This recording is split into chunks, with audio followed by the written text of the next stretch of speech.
Баткен районунун Самаркандеги айылында Каникут, фарс тилинен которгондо өлүм кени деп аталган үңкүр бар. Айрым маалыматтарда барса келбес деп та аталып калган. Анткени бул жерде күмүш, сурма жана коргошун кендери болгондуктан казына издөчүлөр бул үңкүргө байлык издеп келишип, түбөлүк ушул жерде чыга албай калып калышкан. Каникут үңкүрү байыркы атактуу дарыгер Абу Али ибн Синанын биринчи кылымда жазган эмгегинде жазылган. Кут деген аталыштагы жай бар. Анда акылмандар казынасын ошол жерге калтырышкан, ага кошуп каргышты да көмүшкөн деп жазган да. Демек ошол эле мезгилде мунун кандайдыр бир сырдуу же болбосо кандайдыр бир кол жеткис экендиги жөнүндө кабар берип турат да.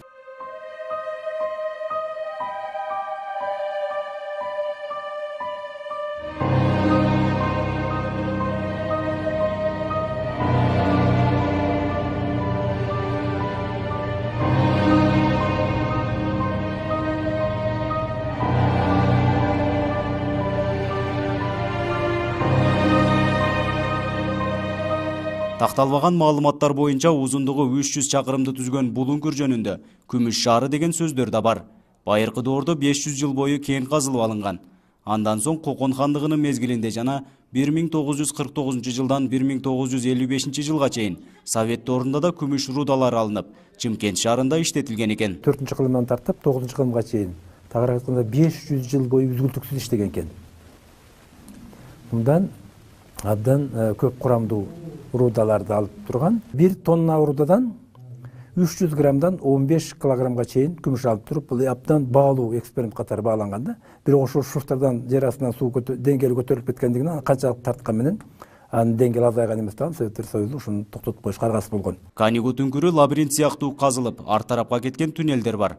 Башка кен шахталарынан айырмасы бир да тирөөч колдонулган эмес.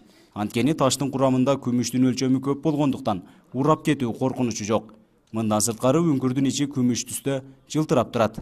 Бул жердин туруш турпаты эле мына көрбөйсүңөрбү? Күмүш жалтырап турат. Демек, күмүш бар таш эч качан көчпөйт. Себеби ал бекем кармайт экен дагы, буга алгы тирөөч койбой эле казып кирип неме кылса боло бере тургандыгы мына өзүңөр көзүңөр менен көрдүңөр. Эгер башка кен болгондо буга тирөөч коюп көчүп түшпөсүн деп баягы неме кылат. Мына ушундай сырды камтыган Каникут үңкүрү 1888 жылы, андан соң 1920 жылы 20 адамдан турган орус изилдөөчүлөрү тарабынан изилденип, картасы чийилген. Ошол убакыттан бери дагы деле толук изилденбей турат. Тарых жана маданият жылында мамлекет тарабынан тарыхый мааниге ээ мына ушундай жерлерди изилдөө колго алынбагандыгы өкүндүрөт. Тарых, маданият, адеп жылы деп мына берип атабыз, бирок ошого биз мына көчмөндөрдөбүз, башка дебиз оюндар деп, а бирок биздин ушундай байлык кенибиз жаткан, ушундай жерлерибизди көрсөтпөйт атат. Биз эч бир жерден мен өзүм көрүп ынанбай атам да. Мен сүрөтчү катары кирип көргөндө жөн лабиринттер кооз жөн эле бир сонун жерлер экен да. Ошо көзөмөл болсо жакшы болот эле да, таанылып калса Баткен чөлкөм ушундай тарыхый жерлер жакшы болот эле деп ойлойм да. Баткен облусунун аймагындагы археологиялык тарыхый эстеликтерден 50-гө жакын аныкталган. Алардын катарында Каникут үңкүрү сыяктуу изилдене элек үңкүрлөр да бар. Мамлекет тараптан бул тармакка көңүл бурулса, туристтерди тартуу мүмкүнчүлүктөр жаралмак.